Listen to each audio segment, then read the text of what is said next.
तुमने अपनी बीवी को मेहर में क्या दिया? गौर करो, आज लड़के से सवाल किया जाता है कि तुझे जहेज में क्या मिला। नबी अकरम तो सवाल कर रहे हैं तूने अपनी बीवी को क्या दिया? आए अल्लाह के नबी, नवातम मिन ज़ाबिन, मैंने सोने की खजूर की डली के बराबर सोना दिया है।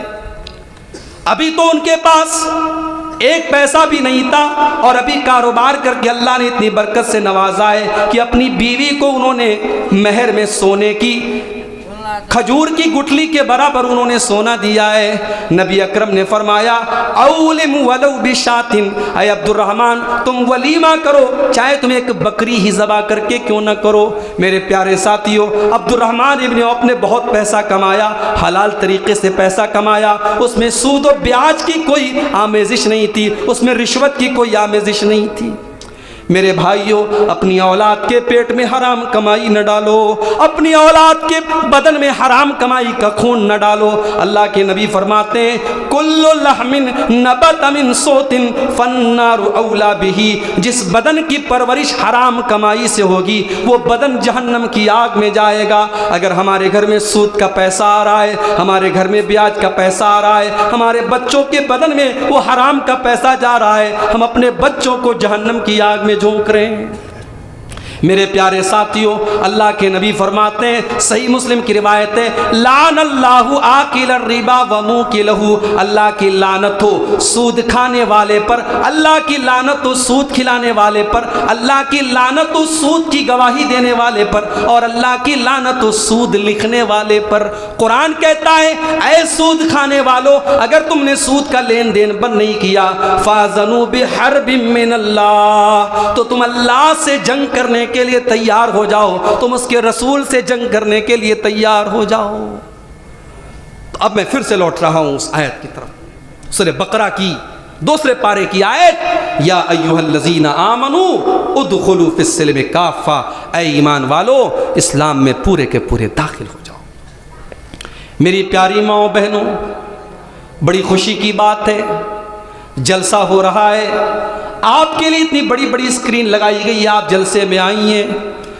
लेकिन मुझे एक बात बता दीजिए, इस जलसे में आने का क्या मकसद है? ताकि हम और आप अपनी इस्लाह करें, ताकि हम और आप अपनी कमियों को टटोलें, अपनी कमियों को तलाशें और अपनी इस्लाह कर लें। मेरी माओ बहनों, मेरी बात बुरी लगे तो माफ़ कर देना। हम जब आपके इलाके में आते हैं, जवान लड़कियां हैं, 20 साल की हैं, 18 साल की हैं, 16 साल की हैं, सज संवर करके वो जलसे में जा रही हैं, दुकानों पर जा रही हैं, सामान खरीद रही हैं। मेरी प्यारी माओ बहनों, ये इस्लाम की तालीम तो नहीं है, ये शरीयत की तालीम तो नहीं है। कुरान तो यहाँ तक कहता है, वकुल्लिल मोमिनाती यग़ज़ुज़्न मिन अबसारिहिन्ना व यहफ़ज़्न फ़ुरूजहुन्ना। ऐ नबी, आप मोमिना औरतों से कह दीजिए, आप मुसलमान औरतों से कह दीजिए कि वो अपनी निगाहों को नीची रखें और अपनी शर्मगाहों की हिफाजत करें। वला युब्दीन ज़ीनतहुन्ना इल्ला मा ज़हर मिन्हा, और वो अपनी जीनत को जाहिर ना करें मगर जो खुद से जाहिर हो जाए। साउथ अफ्रीका एक ऐसा मुल्क है जहाँ हिजाब के ऊपर पाबंदी है, जहाँ पर्दे के ऊपर बहुत सारी औरतों पर पाबंदी लगाई जाती है। मगर साउथ अफ्रीका का क्रिकेटर है हाशिम अमला, उसकी बीवी को कभी आपने बगैर नकाब के नहीं देखा होगा।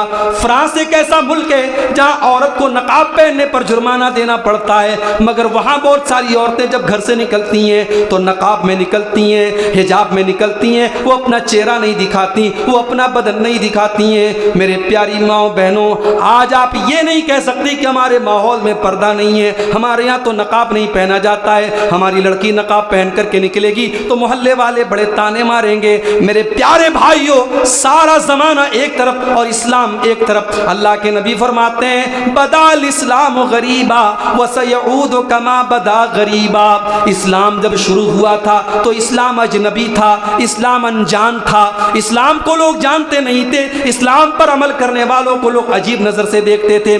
अल्लाह के नबी फरमाते हैं आगे चल करके कैसा दौर आ जाएगा कि इस्लाम फिर से अजनबी हो जाएगा, इस्लाम पर चलने वाला अजनबी हो जाएगा। आज आपके मोहल्ले में, आपके इस इलाके में कोई लड़की अगर हिजाब में निकलती है, कोई लड़की अगर नकाब में निकलती है, सारे गांव की नज़र में और सारे इलाके की नज़र में ये बड़ा अजीब व गरीब माजरा हो जाएगा कि पूरे गांव में तो कोई लड़की नकाब नहीं पहन रही है, ये नकाब में क्यों जा रही है। मेरी प्यारी माँ बहनों, अगर कोई लड़की ये मुसीबत झेलने के लिए तैयार हो जाए कि मुझे लोगों की परवाह नहीं करना है, मुझे अल्लाह और उसके रसूल की परवाह करना है, तो अल्लाह के नबी फरमाते हैं फतूबा लिल गुरबा, अल्लाह के नबी फरमाते हैं कि जन्नत मिलेगी उन लोगों को जो अजनबी बन जाएंगे, अनजान बन जाएंगे। जब सारा समाज बेपर्दा था, जो मुसलमान औरत पर्दे में निकलती थी, अल्लाह तबारक व तआला उसे जन्नत अता फरमाएगा। कुरान कह रहा है कि ऐ मुसलमान औरतों, तुम अपनी जीनत को जाहिर न करो। मेरी माओ बहनों, आपका चेहरा आपकी जीनत है, आपके होठों की लिपस्टिक आपकी जीनत है, आपके नाकों की नथिया आपकी जीनत है, आपके कानों का झुमका आपकी जीनत है, आपके गले का हार आपकी जीनत है, आपका पूरा बदन आपकी जीनत है। और आपको ये जीनत गैर मर्दों के सामने जाहिर नहीं करना है। घर में बहुत सारे रिश्तेदार आते हैं, कोई दूर का रिश्तेदार है, कोई घर का भगना लग रहा है, कोई घर का भतीजा लग रहा है, वो घर में आता है और घर की औरतें उसके सामने बड़े धड़ल्ले से आ जाती हैं। गलत है ये, गलत है ये, गलत है ये। यहाँ तक कि अपना सगा देवर, अपने शौहर का जो भाई है, वो देवर भी आपके लिए गैर महरम है, उसके सामने भी आप धड़ल्ले से और जैसे चाहे वैसे उसके सामने आप आ जाती हैं। ये मुनासिब नहीं है। अल्लाह के नबी फरमाते हैं, आपने मर्दों को मुखातब करके फरमाया इय्याकुम वद्दुखूल अलन निसा, ऐ मर्दों, तुम पराई औरतों के पास अकेले में न जाया करो, तुम गैर औरतों के पास तन्हाई में न जाया करो। सहाबा ने पूछा, ऐ अल्लाह के नबी, क्या देवर भी अपनी भाभी के पास अकेले में नहीं जा सकता? क्या जीजा भी अपनी साली के पास अकेले में नहीं जा सकता? अल्लाह के नबी ने फरमाया अलहम व अल मौत, देवर तो अपनी भाभी के लिए मौत है, जीजा तो अपनी साली के लिए मौत है। यहाँ तो बाकायदा सालियाँ माशाअल्लाह दरवाज़ा छेक लेती हैं दुल्हे मियाँ का, और दुल्हे मियाँ जब तक पैसा नहीं दे देते तब तक उनको ससुराल में एंट्री नहीं मिलती। और ये सब उस घर में हो रहा है जो दीनदार घराना है, जहाँ पांचों टाइम के नमाजी हैं लोग, और जहाँ मर्दों के चेहरे पर माशाअल्लाह सुन्नत वाली दाढ़ी है। मेरे भाइयों, जब आपने नमाज की पाबंदी की है, जब आपने सुन्नत की पाबंदी की है, तो अपने अंदर इतना गट्स भी पैदा कीजिए, अपने घर की औरतों को मना कीजिए कि ये फजूल रस्में मेरे घर में नहीं होंगी। मेरे प्यारे साथियों, जिस नबी का हम कलमा पढ़ते हैं, वो नबी तो दुनिया में रस्मों रिवाज को ख़त्म करने के लिए आए थे। जिस रस्मों रिवाज से इंसानियत को नुकसान पहुँचे, मानवता को नुकसान पहुँचे, जिस रिवाज से इंसानियत को दुख पहुँचे, अल्लाह के नबी ने हर उस रिवाज को ख़त्म किया। एक सहाबी आते हैं, सही इब्न हिब्बान की बिल्कुल सही रिवायत है। एक सहाबी आते हैं, अय अल्लाह के नबी, मैं इस्लाम ले आया हूँ, इस्लाम लाने के पहले मैंने बहुत बड़े बड़े पाप किए थे।